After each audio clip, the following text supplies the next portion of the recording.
Shalom Bapak Ibu, Saudara-saudari. Selamat beribadah di ibadah minggu online GKI Prambanan bagi segenap anggota jemaat dan simpatisan GKI Prambanan dan juga jemaat yang lain yang bergabung bersama kami. Semoga ibadah ini dapat membawa berkat dan memperteguh iman percaya kita kepada Tuhan.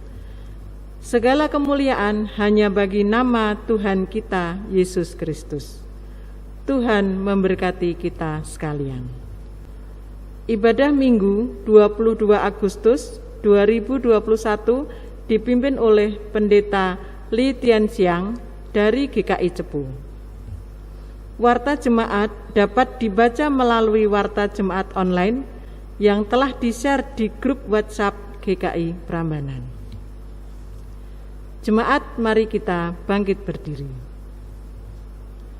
Betapa disenangi tempat kediaman-Mu, ya Tuhan semesta alam. Jiwaku hancur karena merindukan pelataran-pelataran Tuhan. Hatiku dan dagingku bersorak-sorai kepada Allah yang hidup. Berbahagialah orang-orang yang diam di rumah-Mu, yang terus-menerus memuji-muji Engkau.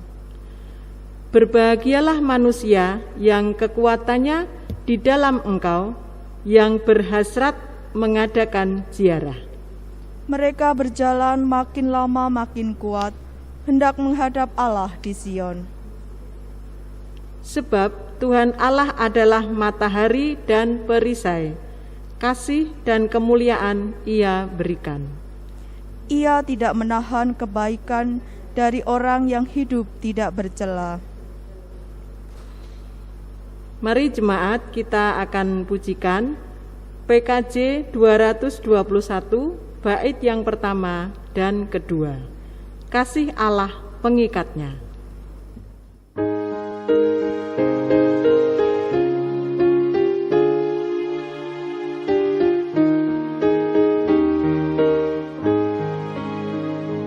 Kasih Allah pengikatnya bagi kita umatnya, kita disatukan oleh Roh Allah, kita satu di dalamnya.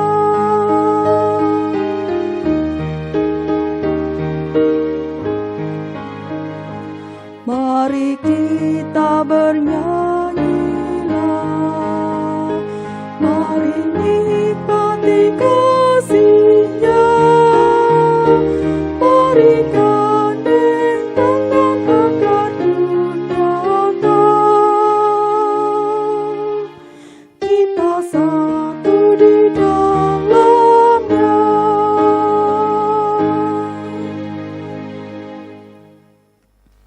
Kebaktian kita berlangsung dalam nama Bapa, Anak, dan Roh Kudus.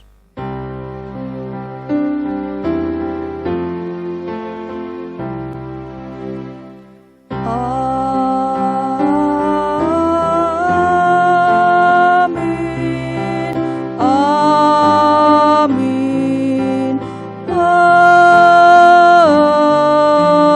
amin.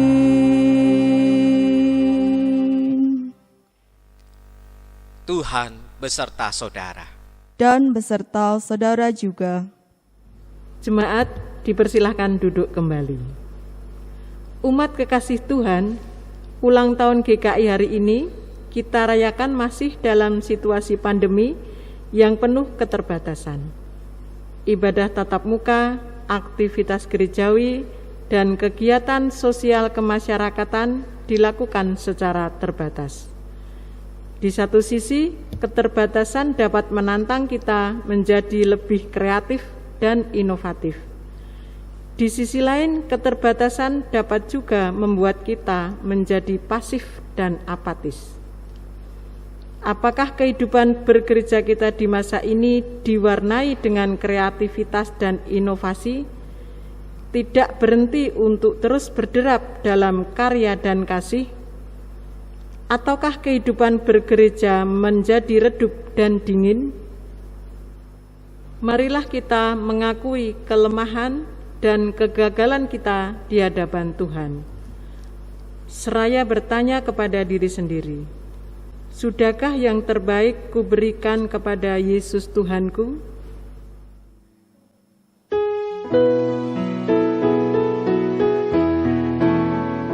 Sudahkah yang terbaik kuberikan kepada Yesus Tuhanku?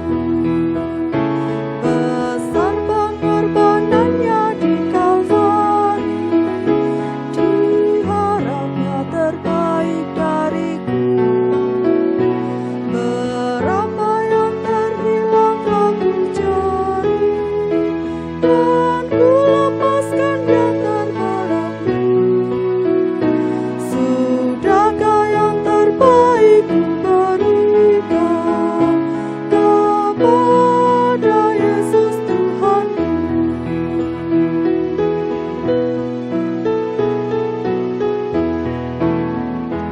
Begitu banyak waktu yang terluang, sedikit ku beri baginya. Sebab kurang kasihku pada Yesus, mungkinkah hancur pula hatinya. Berapa yang terhilang telah ku cari, dan ku lepaskan yang terbalikku. Sudahkah yang terbaik ku berikan kepada Yesus Tuhanku?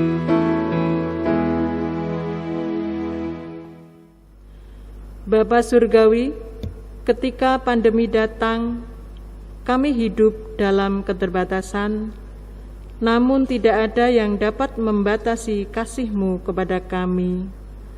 Pemeliharaanmu, penyertaan-Mu, dan penguatan yang daripadamu tetap kami rasakan. Kami sadar bahwa keterbatasan seharusnya tidak menjadi alasan bagi kami untuk tetap rindu bersekutu, walaupun secara online. Keterbatasan bukanlah alasan untuk kami tetap berkarya di gereja maupun di tengah masyarakat. Namun demikian, kami mengakui bahwa keterbatasan kerap membuat kami tidak lagi berderap dalam karya dan kasih. Ampunilah kami jika kami menjadi malas berbakti, jika kami menjadi enggan melayani, jika kami menjadi berhenti mengasihi. Mampukanlah kami sebagai gereja-Mu untuk tetap rindu bersekutu, tetap berderap bersama dalam melayani dan mengasihi. Inilah pengakuan dan permohonan yang kami naikkan di dalam nama Tuhan kami, Yesus Kristus. Amin.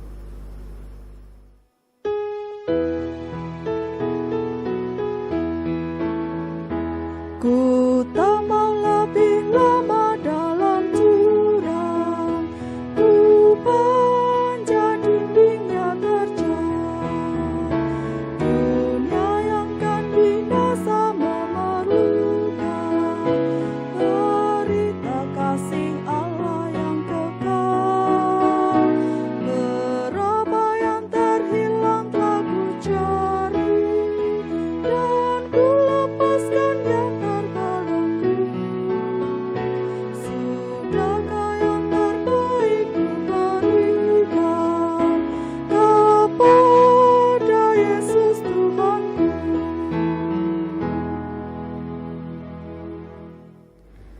Berita pengampunan diberikan bagi setiap kita yang dengan sepenuh hati mengaku dosa dan mengharapkan kasih serta anugerah Tuhan.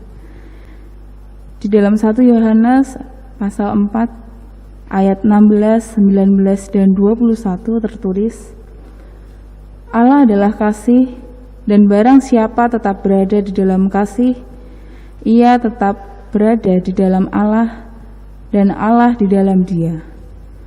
Kita mengasihi karena Allah lebih dahulu mengasihi kita. Dan perintah ini kita terima dari Dia, barang siapa mengasihi Allah, ia harus juga mengasihi saudaranya. Demikianlah berita anugerah dari Tuhan. Syukur kepada Allah. Damai Kristus bagimu. Damai Kristus bagimu juga. Mari jemaat kita menyanyikan NKB 191 bait 1 dan 3 dalam Roh Yesus Kristus.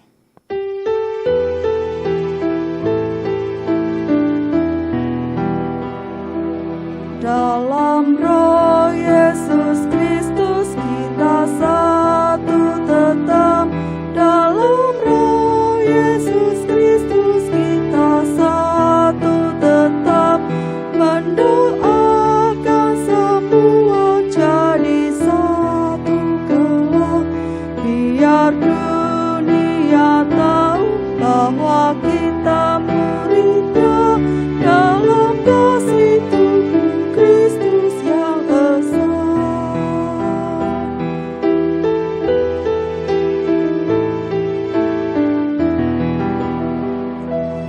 Kita bahu-membahu melayani terus.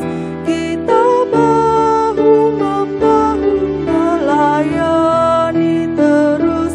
Kita saling membela dalam kasih kudus. Biar dunia tahu bahwa kita muridnya dalam kasih Tuhan Kristus yang besar.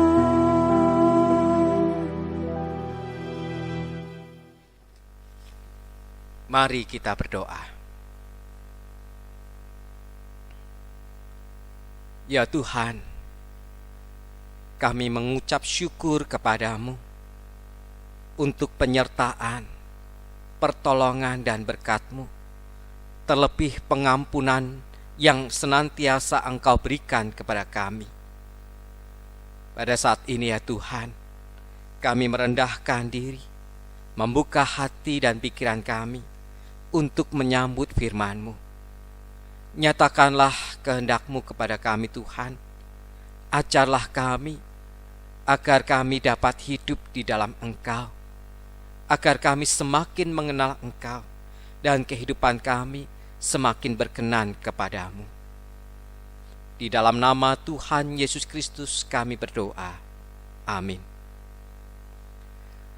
Pembacaan Injil Tuhan kita Yesus Kristus menurut Yohanes pasal yang ke-6 ayat 56 sampai dengan 69. Injil Yohanes pasal yang ke-6 ayat 56 sampai dengan 69. Barang siapa makan dagingku dan minum darahku, ia tinggal di dalam aku dan aku di dalam dia.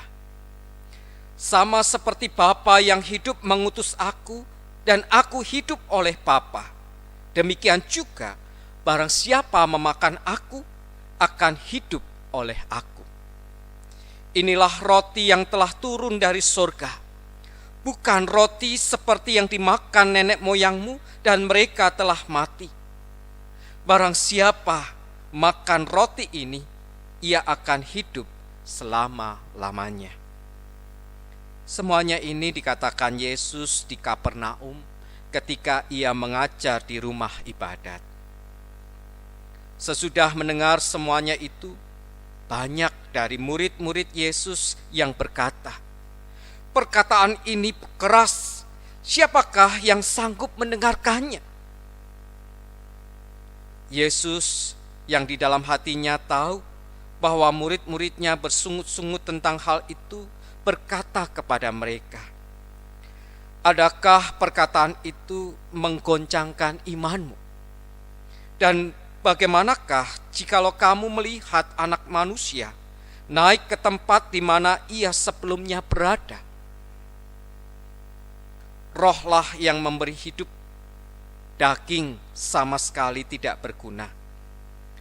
Perkataan-perkataan yang kukatakan kepadamu adalah roh dan hidup. tetapi di antaramu ada yang tidak percaya. Sebab Yesus tahu dari semula siapa yang tidak percaya dan siapa yang akan menyerahkan Dia.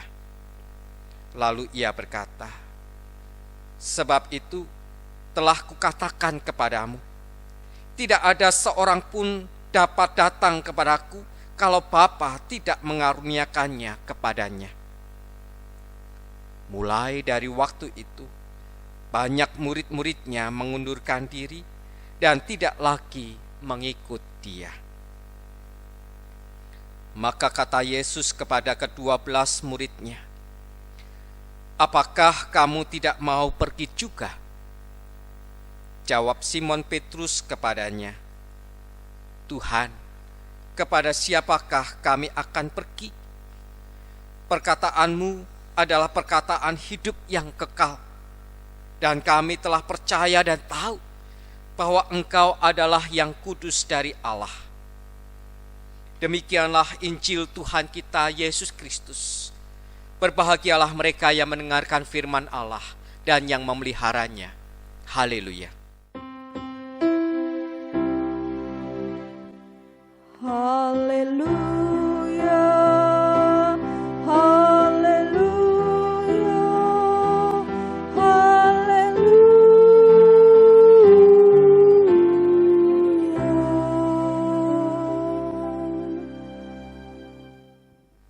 Saudara-saudara yang dikasihi Tuhan Yesus Kristus, 3 hari Minggu yang lalu kita banyak belajar tentang roti hidup. Barangkali kita sudah begitu paham dan mengerti apa arti dari roti hidup itu. Kalau dinyatakan bahwa Kristus adalah roti hidup, apa artinya itu bagi kita? Kita kemudian mengingat akan peristiwa perjamuan kudus yang seringkali kita ikuti. Di dalam perjamuan kudus itu kita bersama-sama makan roti dan minum air anggur atau air putih atau air teh. Perjamuan kudus itu sebenarnya menggambarkan atau menjadi simbol eratnya persekutuan kita dengan Tuhan. Tetapi saudara, dengan menggunakan simbol roti dan air anggur,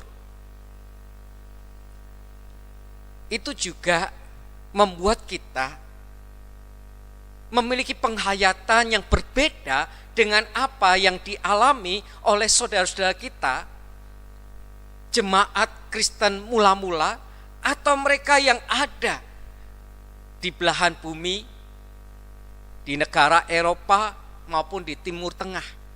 Karena bagi mereka, roti maupun air anggur adalah hal yang biasa bagi mereka. Bahkan roti itu adalah makanan pokok mereka. Dan air anggur itu adalah minuman mereka sehari-hari. Dengan makan dan minum roti dan air anggur itu, mereka bisa menghayati betapa eratnya persekutuan mereka dengan Tuhan. Tetapi berbeda dengan kita. Karena bagi kita, secara khusus orang yang di Asia dan juga di Indonesia, roti bukanlah makanan pokok. Bahkan kita bisa menyamakan roti itu dengan camilan. Dengan singkong, dengan ubi, dengan makanan-makanan kecil yang lain. Itu adalah makanan ringan. Kita merasa belum makan apa-apa kalau hanya makan roti. Kita membutuhkan nasi. Oleh sebab itu, Masao Takenaka menulis dalam buku Nasi dan Allah yang mengkritisi kebiasaan hidup orang-orang Asia, di mana makanan pokoknya bukanlah roti. Minuman kesehariannya bukanlah anggur. Itu adalah kebiasaan orang-orang di Eropa, orang-orang yang ada di Timur Tengah. Bagi kita yang ada di Asia, makanan pokok kita adalah nasi. Ketika kita bisa menghayati bahwa Allah adalah nasi, maka kita bisa menghayati bahwa Allah itu begitu dekat dengan kita dalam keseharian kita. Kita membutuhkan Allah di dalam kehidupan kita. Bahkan kita merasa kita belum bisa berbuat apa-apa kalau tidak ada Allah. Seperti ketika kita merasa belum makan apa-apa kalau tidak makan nasi. Ketika kita bisa makan nasi, kita merasa kenyang dan kita bisa berkarya, kita bisa bekerja. Berbeda halnya kalau kita hanya makan roti. Tidak punya dampak yang besar di dalam kehidupan kita. Justru ketika kita menghayati bahwa Allah adalah nasi, artinya Dia sehari-hari dekat dengan kita, menggambarkan betapa eratnya persekutuan kita dengan Allah, dan betapa kita membutuhkan kehadiran Tuhan dalam keseharian kita. Dan di dalam Tuhanlah kita bergerak, kita bekerja. Terlebih lagi ketika Tuhan Yesus mengatakan, barang siapa makan dagingku dan minum darahku, ia tinggal di dalam aku dan aku di dalam dia. Ini menyatakan betapa eratnya persekutuan yang terjalin antara kita dengan Allah. Ketika kita menikmati nasi dengan lauk pauknya tentunya, kita merasakan menjadi kenyang, menjadi bertenaga. Kalau kita makan roti setiap hari, kita mudah menjadi bosan. Tidak demikian ketika kita makan nasi. Bahkan sehari kita bisa makan nasi 3 kali. Setiap hari kita makan nasi dan kita tidak merasa bosan.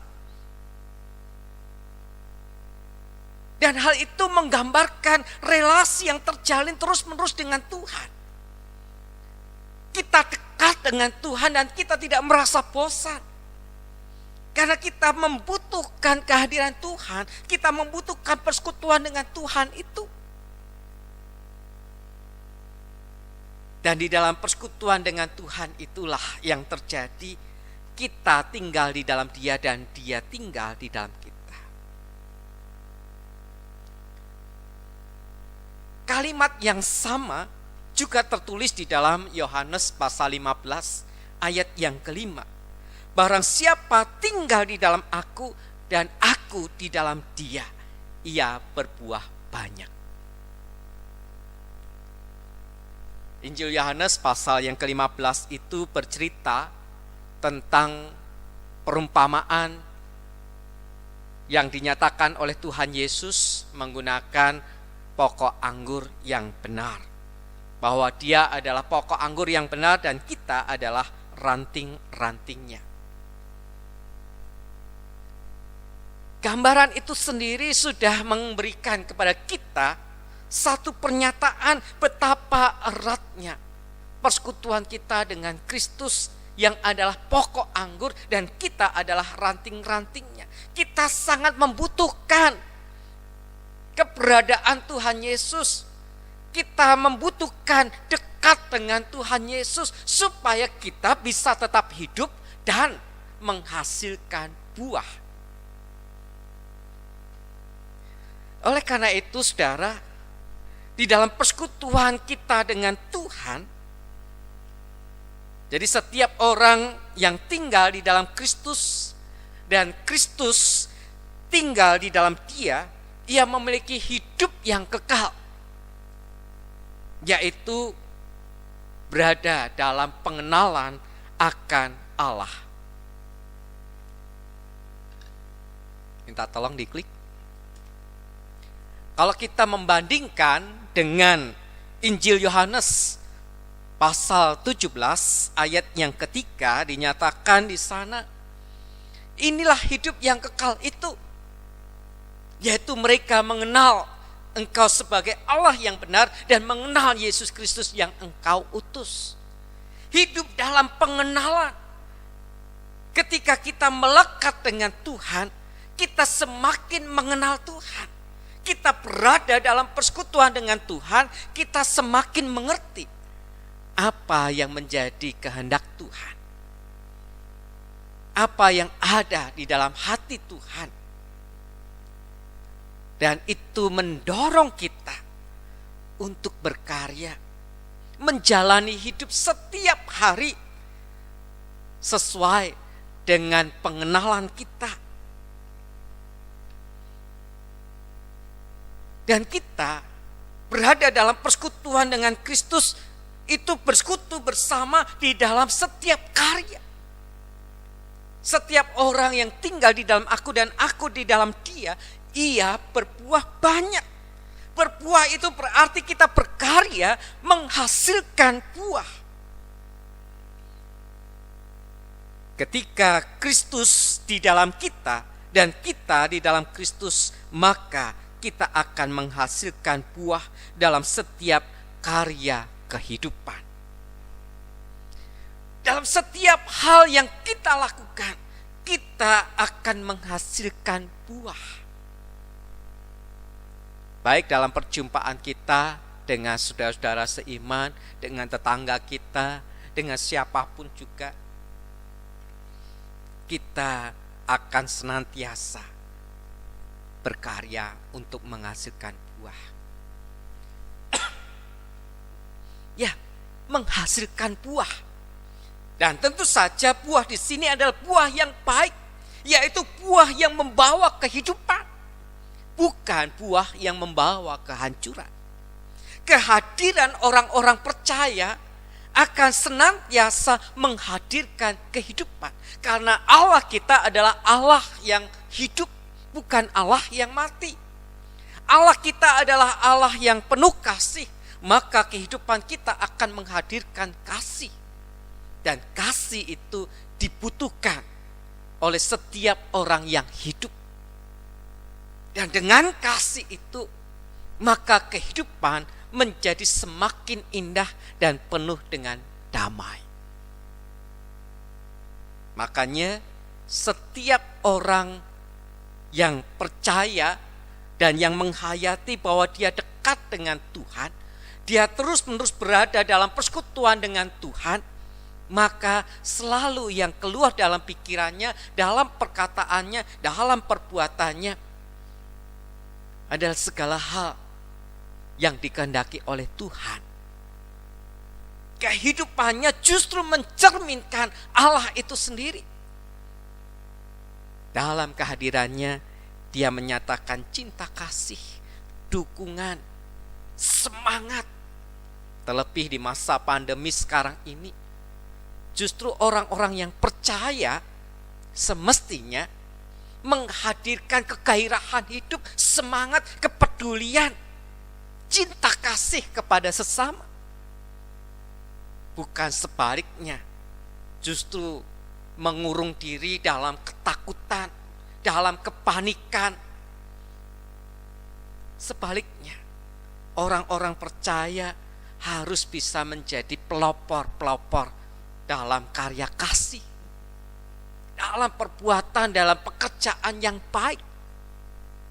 Kalau sekarang ini pemerintah dengan gencar melaksanakan vaksinasi, orang-orang percayalah yang menjadi pelopor untuk menerima vaksinasi. Kalau pemerintah mengajak kita untuk memberlakukan 5M, kita sebagai orang-orang percaya siap menjadi pelopor untuk mewujudkannya. Bukan sebaliknya. sukanya hanya nyinyir, mencemooh kebijakan-kebijakan pemerintah. Lalu apa hasil dari cemoohan itu? Justru banyak orang akan menjadi tidak percaya kepada pemerintah. Padahal di dalam firman Tuhan kita menghayati pemerintah adalah wakil Allah. Dia dipilih oleh Allah. Menghormati pemerintah itu ada tugas kita. Mengkritisi pemerintah itu juga tugas kita. Tetapi dalam segala hal yang baik, ya kita patut memberikan dukungan.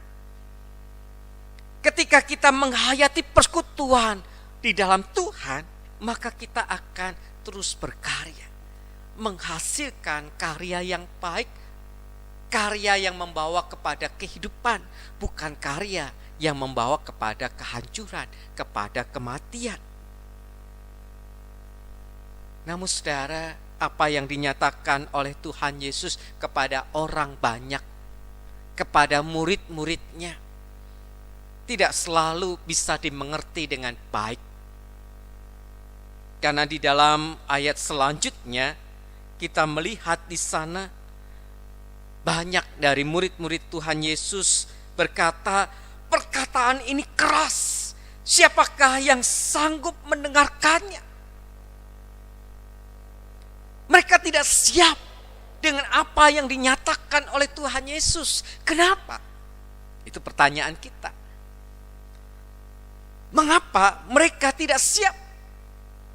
Yang pertama, karena mereka mengikut Tuhan Yesus hanya menginginkan berkat. Kita percaya kepada Tuhan Yesus hanya menginginkan berkat.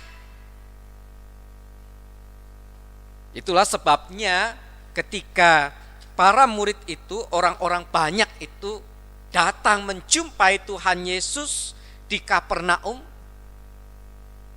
mereka bertanya, bagaimana engkau sampai di sini? Dan Tuhan Yesus menjawab, engkau mencari aku bukan karena engkau melihat tanda, tetapi karena engkau sudah makan roti itu dan engkau kenyang.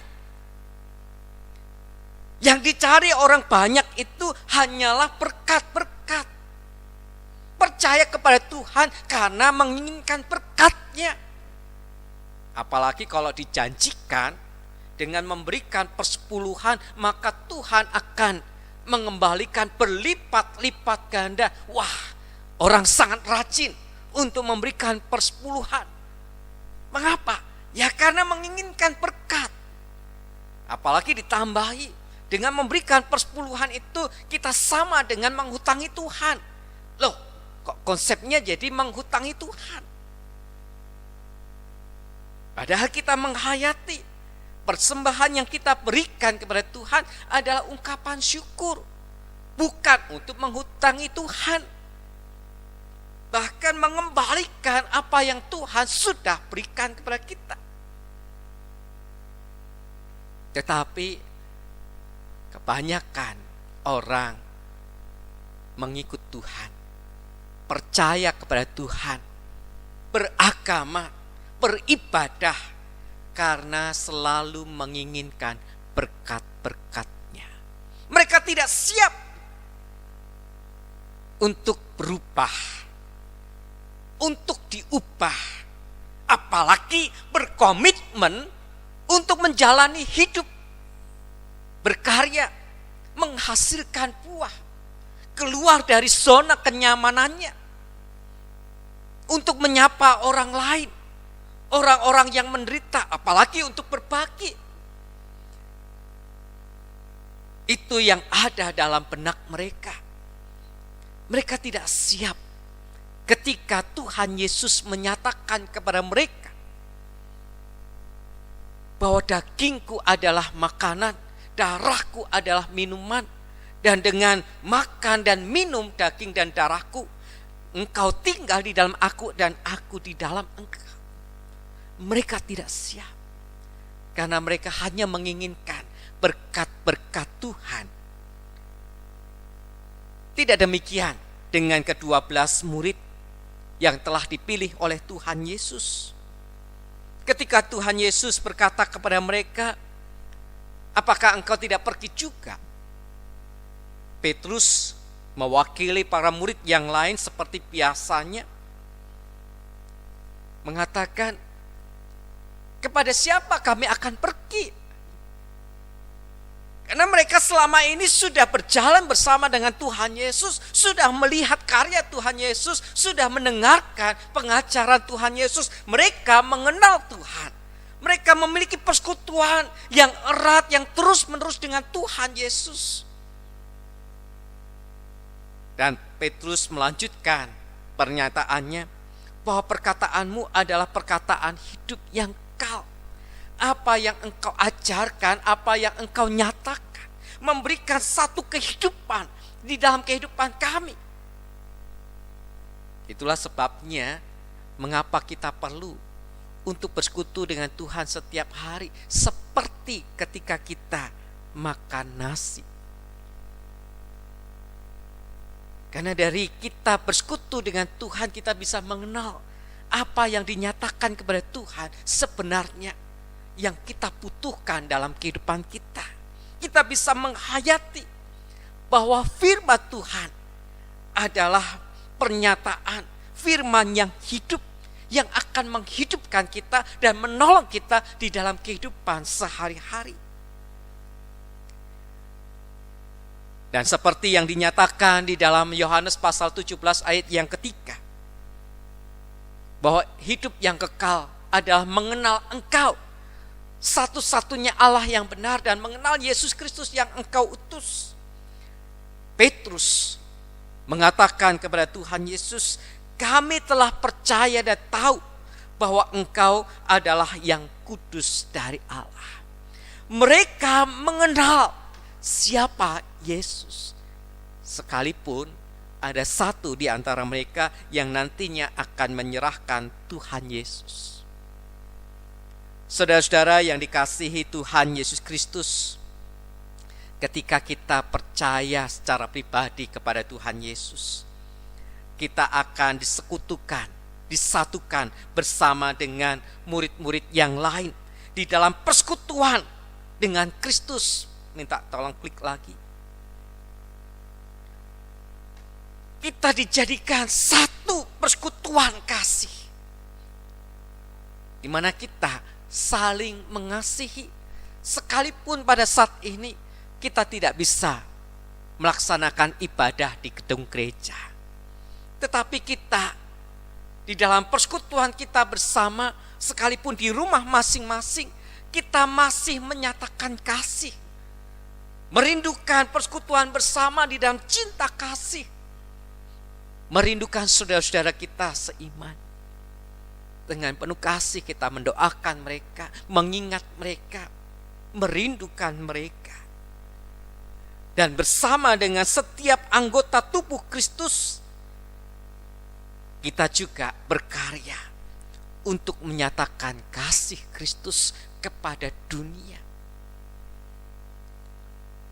Jadi tugas untuk menyatakan kasih Kristus, berkarya bersama dengan Kristus, bukan hanya tugas kita secara pribadi, tetapi juga tugas kita bersama dengan saudara-saudara kita yang lain. Kita bergandengan tangan untuk mewujudkan kehidupan. Itulah yang menjadi tantangan kita di dalam persekutuan kita bersama. Sekalipun tentu saja ada masalah, ada pergumulan di dalam relasi kita satu dengan yang lain, tetapi satu hal yang harus kita upayakan, bahwa persekutuan kita harus merupakan persekutuan cinta kasih. Dalam perbedaan yang ada, dalam konflik yang ada, dalam pergumulan dan masalah yang ada, yang harus kita utamakan adalah cinta kasih. Cinta kasih itulah yang harus kita praktekkan, kita wujudkan dalam persekutuan kita bersama. Juga dalam persekutuan kita dengan anggota keluarga kita. Mereka lah yang pertama-tama harus bisa menerima pernyataan cinta kasih kita. Dan melalui persekutuan cinta kasih ini, kita akan terbiasa menjalani hidup di dalam cinta kasih. Sehingga kita ketika berjumpa dengan sesama kita yang lain, kita secara otomatis akan mewujudkan tindakan, perkataan, sikap yang penuh dengan cinta kasih. Sehingga setiap orang yang kita jumpai dapat merasakan cinta kasih Allah. Dapat mengalami bahwa mereka dicintai, dikasihi, diperhatikan. Dan kasih itulah yang perlu untuk terus-menerus kita sebar. Oleh karena itu, saudara-saudara yang dikasihi Tuhan Yesus Kristus, kalau pada hari ini kita memperingati 33 tahun penyatuan GKI, kita sadar dalam proses penyatuan masih banyak hal yang perlu dibenahi. Tetapi kita bersama-sama menghayati, meyakini proses penyatuan itu akan terus berjalan maju. Sehingga kita akan disekutukan, disatukan dalam persekutuan yang erat bersama dengan Kristus. Dan sebagai GKI, kita akan melangkah bersama mewujudkan kehidupan persekutuan dengan Kristus yang menyatakan kasih dan karya dalam setiap kehidupan yang kita jalani. Amin.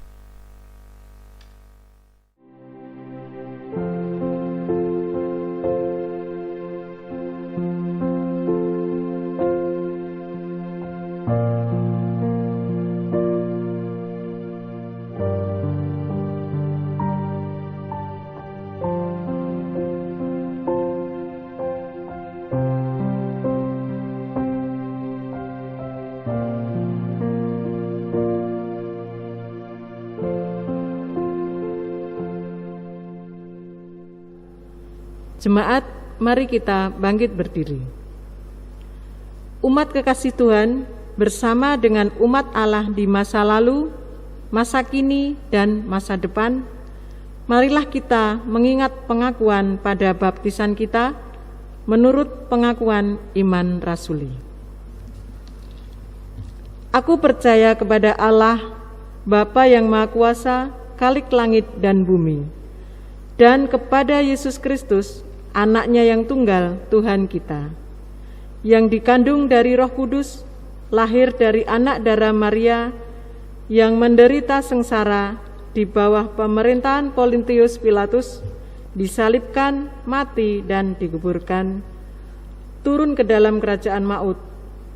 Pada hari yang ketiga, bangkit pula dari antara orang mati, naik ke surga, duduk di sebelah kanan Allah, Bapa yang Maha Kuasa, dan dari sana Ia akan datang untuk menghakimi orang yang hidup dan yang mati.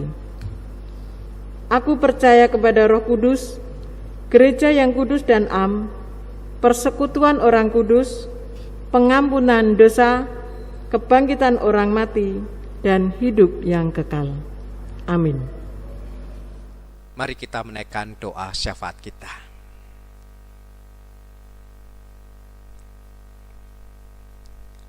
Ya Tuhan, kami sungguh bersyukur Engkau telah memanggil kami.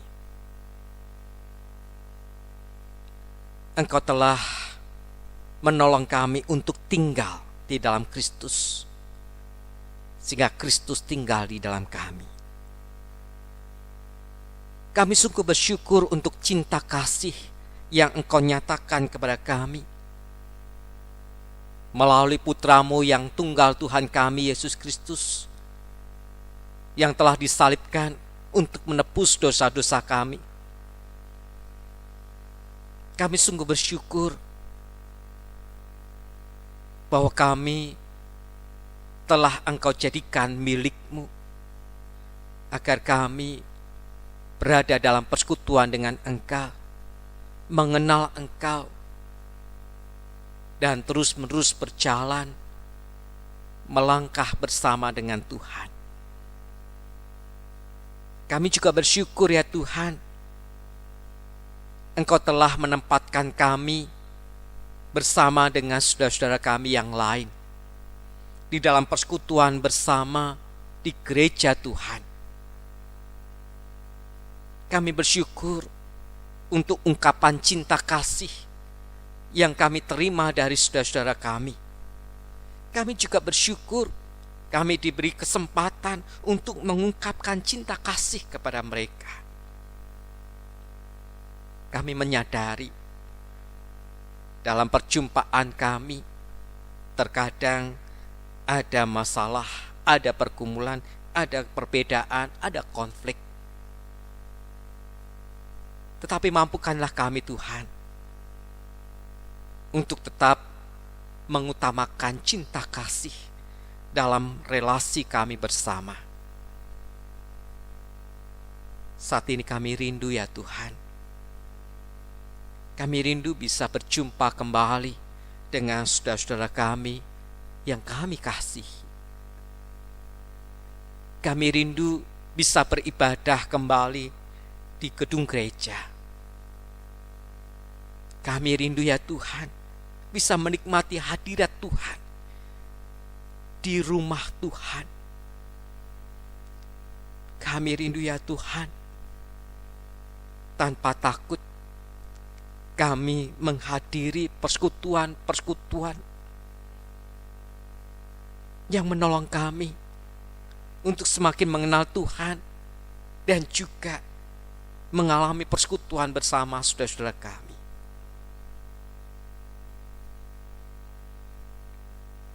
Oleh karena itu Tuhan, kami menyerahkan doa-doa kami ini, harapan kami ini kepada Tuhan. Dan di dalam doa syafaat ini, kami juga berdoa untuk saudara-saudara kami yang sakit. Kami berdoa untuk Bapak Istiar. Kami juga berdoa untuk Ibu Istiar, untuk Ibu Heni. Allah, kuatkanlah saudara-saudara kekasih kami ini. Jamahlah mereka ya Tuhan. Berikanlah kesembuhan untuk mereka. Biarlah cinta kasih-Mu juga mereka alami, mereka rasakan, meneduhkan, menguatkan, dan menolong mereka untuk terus berpengharapan dan bersandar kepada Kristus.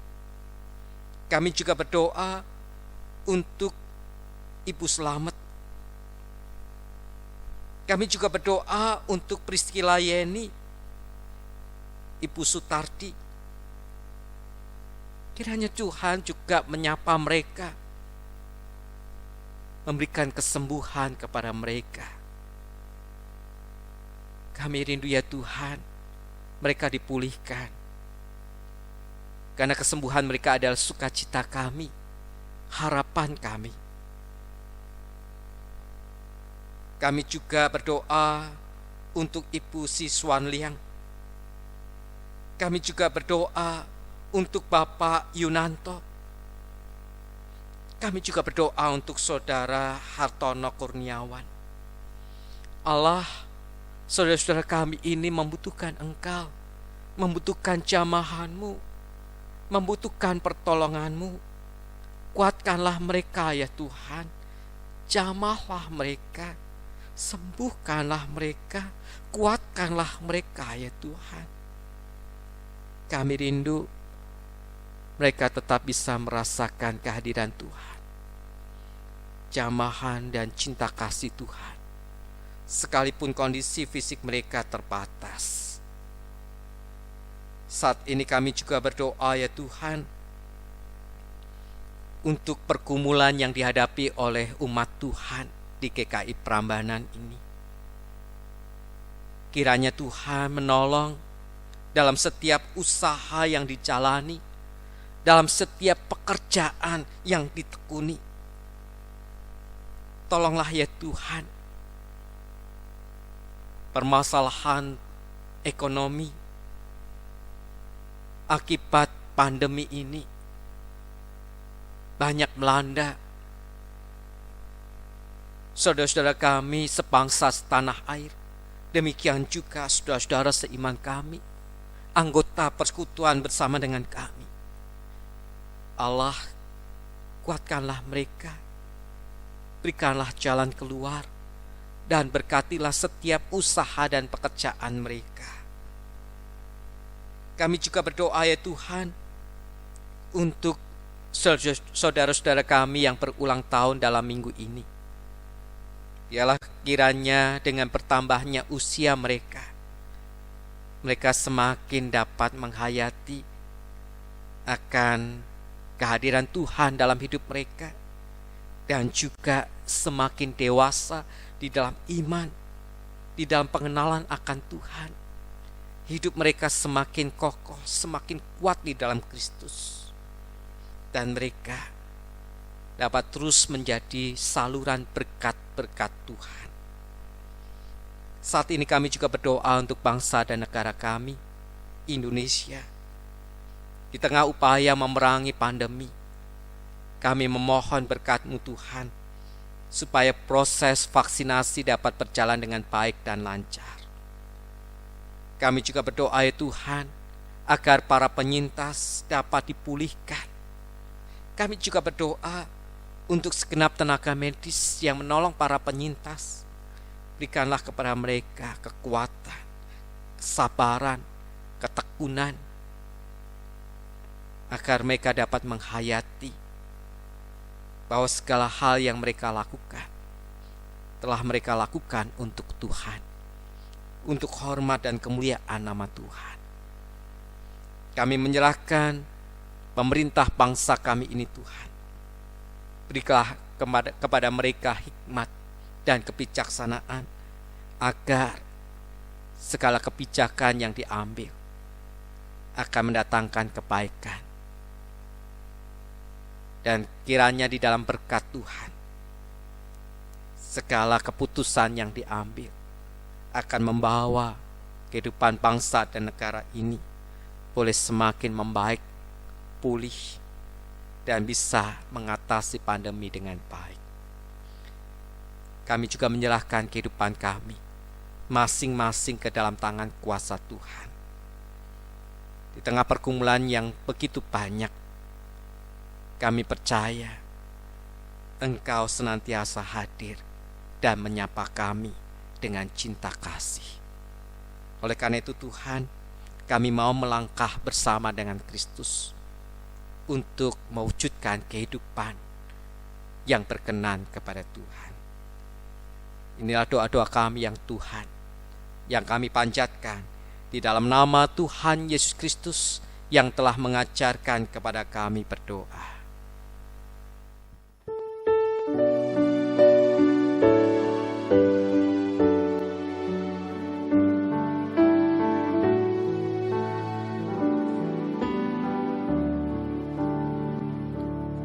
Bapa kami yang ada di surga,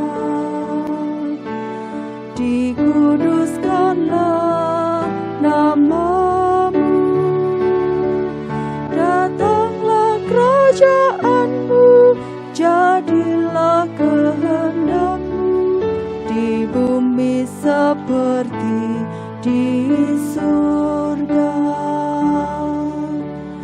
Beri kami hari ini makanan yang secukupnya.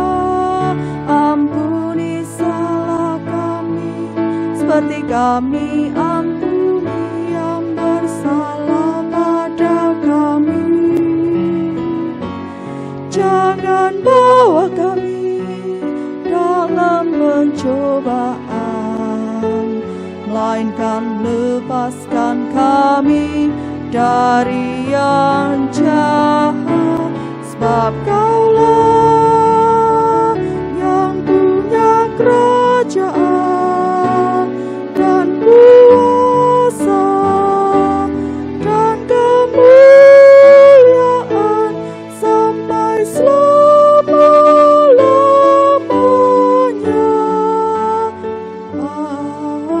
Amin. Amin.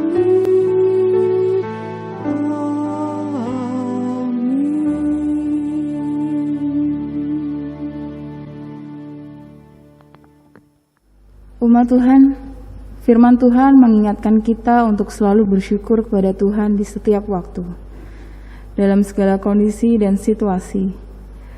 Karena kebaikan Tuhan kepada kita juga terus Ia berikan dalam setiap keadaan.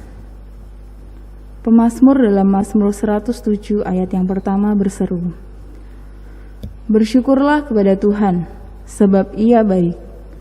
Bahwasannya untuk selama-lamanya kasih setianya." Marilah kita ungkapkan rasa syukur kita dengan memberikan persembahan dengan lagu dari PKJ 216 bait 1 dan 5, "Berlimpah sukacita di hatiku."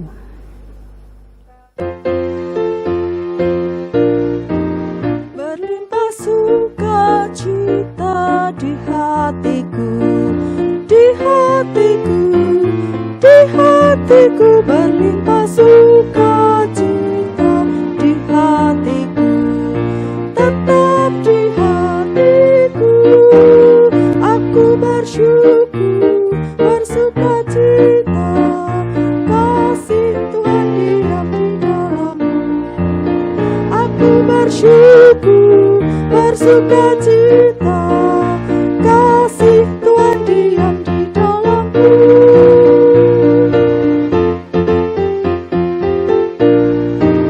Berlimpah sukacita di hatiku, di hatiku, di hatiku, berlimpah sukacita di hatiku, tetap di hatiku.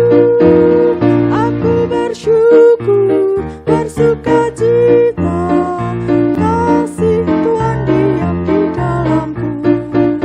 Aku bersyukur, bersukacita, kasih Tuhan diam di dalamku. Jemaat undang bangkit berdiri. Dengan penuh rasa syukur kita bawa persembahan kita di dalam doa. Bapa Surgawi, puji syukur kami ucapkan atas segala berkat, karunia dan kesehatan yang boleh kami rasakan hingga saat ini. Sebagai ungkapan syukur kami, pada saat ini kami membawa sebagian kecil dari berkat-berkat-Mu yang boleh tercurah atas kami. Dengan segala kerendahan hati kami membawa persembahan ini kepadamu Bapa. Layakkanlah persembahan ini agar persembahan ini dapat berkenan kepadamu.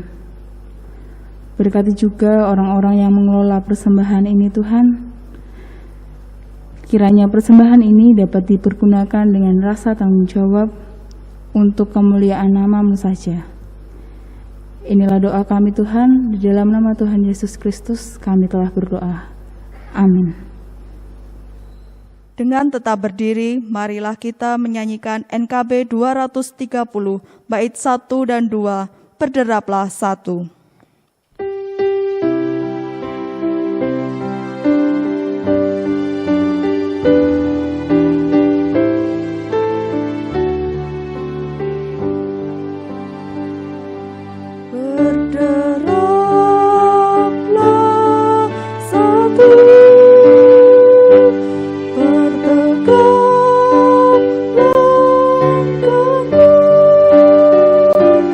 Junjunglah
Marilah berderap satu dalam menjalin persekutuan di Gereja Kristen Indonesia. Kiranya kasih Allah mempersatukan kita. Marilah berderaplah satu dalam mengasihi Allah dan sesama. Kiranya anugerah Yesus Kristus mengobarkan kasih di hati kita. Marilah berderap satu dalam berkarya bagi dunia. Kiranya penyertaan Roh Kudus memberanikan kita berkarya.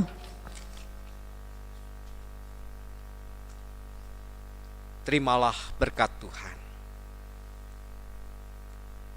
Allah damai sejahtera, kiranya memperlengkapi kamu dengan segala yang baik untuk melakukan kehendak-Nya dan mengerjakan di dalam kita apa yang berkenan kepadanya oleh Yesus Kristus. Bagi Dialah kemuliaan sampai selama-lamanya. Amin.